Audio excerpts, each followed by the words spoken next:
Nah, ketika kita punya keyakinan akan hal tersebut, punya keyakinan di akhirat kelak cuma dua tempat diam, tempat tinggal.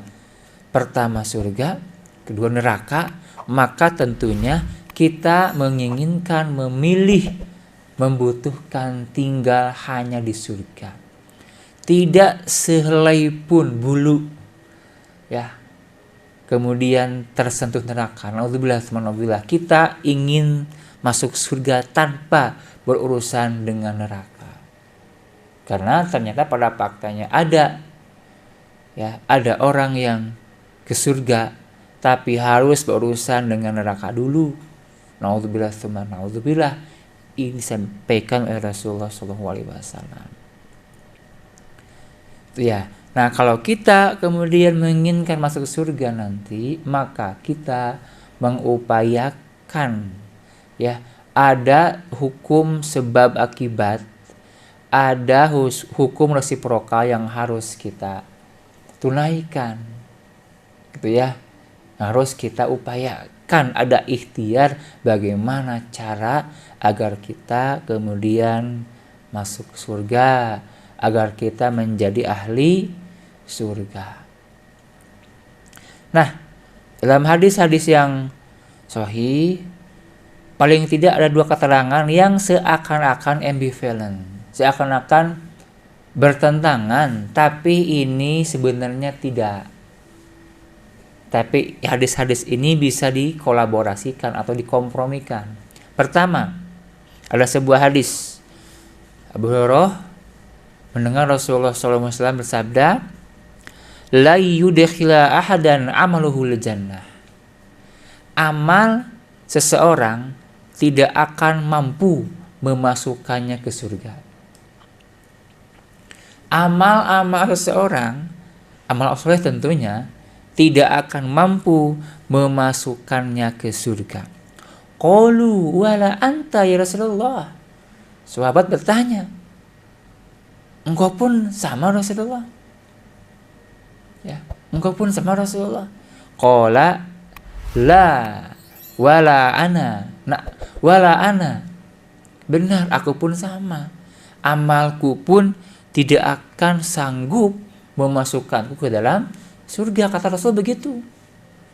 Illa ayyataghammadaniyallahu bifadlin wa rahmatin, kecuali Allah meliputiku dengan rahmat, dengan fadilah dan rahmat. Artinya adalah apa? Artinya adalah yang memasukkan kita ke surga itu adalah rahmat Allah, bukan amal kita. Bukan amal kita, tapi rahmat Allah Subhanahu wa Ta'ala. Ini hadis pertama. Hadis keterangan kedua adalah terdapat dalam Quran surat Az-Zukhruf. Wa tilkal jannatul lati uristumuha bima kuntum ta'malun. Itulah surga yang diwariskan kepadamu disebabkan oleh apa yang kamu kerjakan. Itulah surga yang Allah wariskan dengan sebab amal-amal kalian. Artinya surga itu oleh Allah diwariskan kepada kita, diberikan kepada kita bima kuntum ta'malun, dengan sebab amal kita. Bahkan dalam surat An-Nahl 32, udkhulul jannata bima kuntum ta'malun, masuklah kalian ke surga dengan sebab amal-amal kalian, dengan sebab apa yang kalian kerjakan. Kata keterangan ini masuk ke surga karena amal. Kata yang pertama tadi, ke surga karena rahmat Allah Subhanahu wa Ta'ala. Bagaimana kita mengkompromikannya?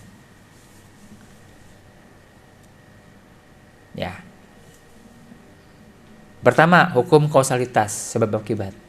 Tidak akan ada asap kalau tanpa ada api. Tidak akan ada akibat kalau tak ada sebab. Saya haus, Ya, saya haus. Di dapur ada air dalam teko. Maka kalau saya ingin mendapatkan akibat haus saya hilang, apa sebabnya? Saya harus minum. Ya. Saya bisa minum bagaimana? Berikhtiar. Datang atau berangkat ke dapur, ambil gelas, tuangkan air, lalu minum. Maka berangkat ke dapur, ambil gelas, kemudian tuangkan air, kemudian minum, itu adalah sebab untuk mendapatkan akibat. Akibatnya adalah haus saya hilang. Begitu. Artinya adalah Allah ketika ingin menakdirkan seseorang untuk masuk surga, ini akibat. Akibatnya adalah ke surga. Maka tentunya ada sebab yang harus ditempuh. Begitu. Apa sebabnya? Sebabnya adalah kita beramal. Beramal soleh. Karena banyak juga dalam ayat-ayat yang lain bahwa orang-orang yang menjadi ahli surga itu adalah alladzina amanu wa amilus solihati. Orang-orang yang beriman dan beramal soleh. Coba cek ya, dalam Quran ada banyak ayat yang mengatakan orang-orang beriman dan beramal soleh kelak akan menjadi penduduk surga. Itu ya. Namun ada kaitan dengan keterangan yang tadi bahwa kita bisa beramal soleh, kita bisa sholat, kita bisa merawat jamaah, kita bisa ibadah, kita bisa tahajud, kita bisa berzakat, berinfak, bersedekah, dan seluruh amal-amal soleh itu karena rahmat Allah. Kalau orang ya tidak dikasih rahmat oleh Allah, maka dia akan meninggalkan kewajibannya. Dia tidak akan ibadah. Ibadahnya semakin malas, meninggalkan sholat, meninggalkan saum, bakhil, dan sebagainya. Dia tidak beribadah karena tidak ada rahmat. Justru kata para ulama, kita bisa beramal soleh, justru kita bisa beribadah, itu karena rahmat Allah. Lalu sebaliknya gitu ya, karena kita beramal soleh, maka rahmat Allah turun. Begitu. Jadi dua-duanya saling terkait. Kita bisa beramal soleh karena Allah berikan rahmat. Di antaranya adalah kemudahan. Bentuk kemudahan itu adalah bentuknya rahmat. Ya. Jadi rahmat Allah itu adalah yusrun fil khair gitu ya. Di antaranya kemudahan dalam kebaikan. Ya. Sebaliknya juga demikian. Ketika kita beramal soleh, maka amal soleh itulah yang menyebabkan Allah memberikan rahmat, saling terkait.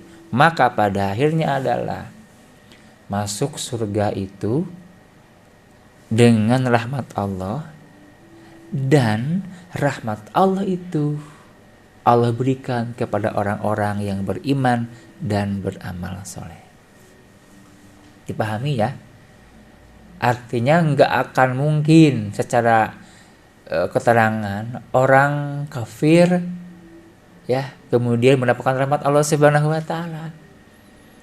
Tidak akan mungkin orang-orang Nasrani, orang-orang Yahudi yang membangkang kepada Allah, yang menyembah dewa-dewa, menyembah patung-patung, syirik, kemudian di akhirat Allah kasih rahmat. Tidak.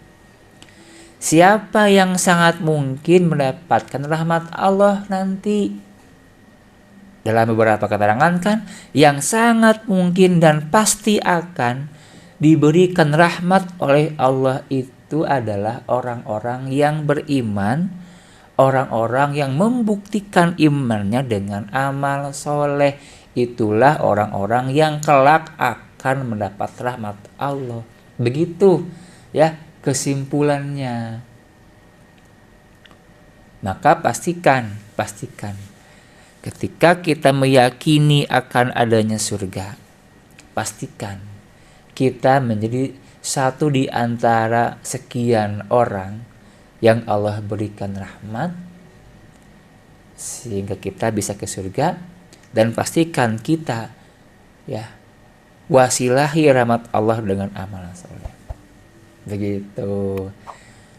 Prinsipnya adalah jadilah orang-orang yang beriman dan jadilah orang-orang yang beramal soleh, amal-amal kebaikan.